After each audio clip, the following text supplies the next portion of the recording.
Perkenalkan, nama saya Krista Dimka Sidaki, Prodi S1 Keperawatan kelas A tingkat 1. Di video kali ini saya akan memaparkan bagaimana bunyi denyut nadi dan bunyi nafas. Yang kita bahas yang pertama adalah bunyi nafas. Bunyi nafas yang pertama adalah bunyi nafas kerkel. Kerkel merupakan bunyi abnormal yang disebabkan karena adanya cairan basahnya terjadi pada penyakit pneumonia CHV atau etalaksis, kolapsis lengkap atau parsial. Bunyi nafas kerkel seperti ini.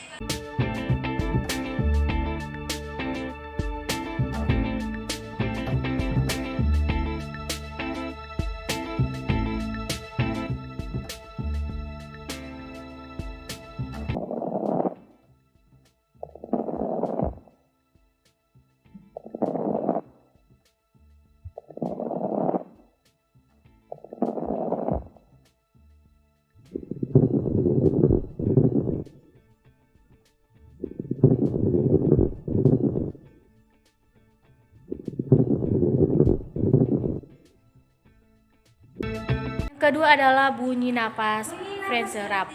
French-Arab adalah bunyi gesekan yang terjadi akibat peradangan pada selaput paru. Bunyi gesekan dapat terdengar pada saat inspirasi maupun ekspirasi.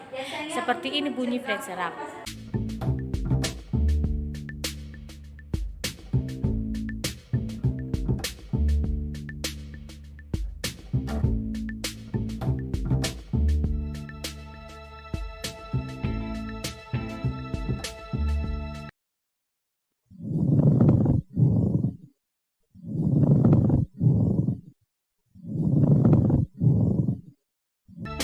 Bunyi nafas keempat yaitu runci atau biasanya disebut dengan runci kering. Adalah bunyi nafas tambahan bernada rendah yang dihasilkan karena adanya gerakan mukus atau cairan dengan udara yang lewat konsistensi mukus yang tidak solid menyebabkan vibrasi. Seperti ini bunyi nafas runci.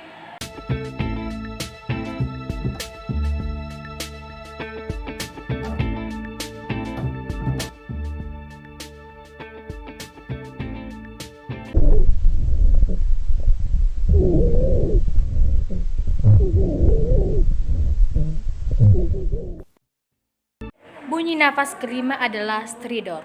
Stridor adalah bunyi abnormal pada paru yang bernada tinggi, hampir menyerupai wheezing. Khas pada stridor ketika didengarkan dengan stetoskop pada tenggorokan suara terdengar lebih keras.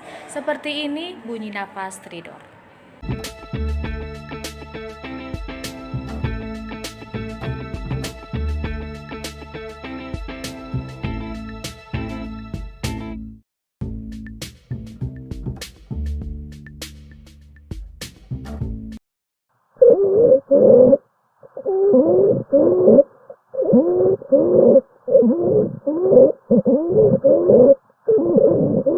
Bunyi nafas kelima adalah wheezing. Wheezing adalah bunyi yang ditimbulkan karena penyimpanan jalan nafas yang diakibatkan oleh asma, bronkitis, pneumonia, cough. Seperti ini bunyi nafas wheezing.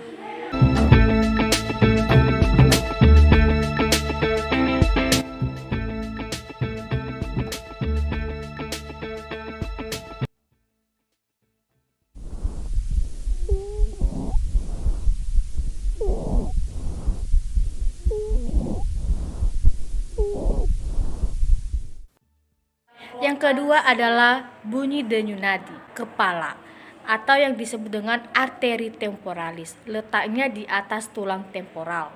Seperti ini contohnya. Arteri frontalis atau terletak di kepala bayi, di ubun-ubun bayi. Contohnya seperti ini. Leher atau disebut dengan arteri korotis, itu sepasang pembuluh darah yang terletak di bagian leher dalam yang mengantarkan darah ke otak dan kepala. Seperti ini contohnya. Siku bagian dalam atau disebut dengan arteriokalis terletak di dalam otot biceps dari lengan atau media lipatan siku. Seperti ini contohnya. Yang berikutnya adalah arteri ulnaris. Arteri besar yang bercabang dari arteri berkalis untuk memasuk otot-otot lengan bawah dan pergelangan tangan dan tangan. Seperti ini. Seperti ini contohnya. Berikutnya adalah paha atau yang disebut dengan formalis. Itu terletak pada titik tengah ligmen inguinalis yang terdapat terlapisi pada saat pasien berbaring dan ekstensi tungkai bawah seperti di sini. Yang lebih jelasnya seperti ini contohnya.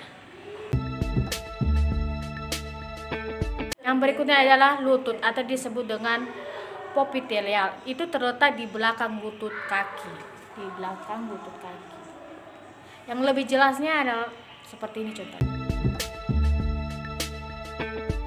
Yang berikutnya adalah kaki atau disebut dengan arteri dorsalis. Itu terletak pada tulang navikular tepat di bagian anterior tikungan pergelangan kaki.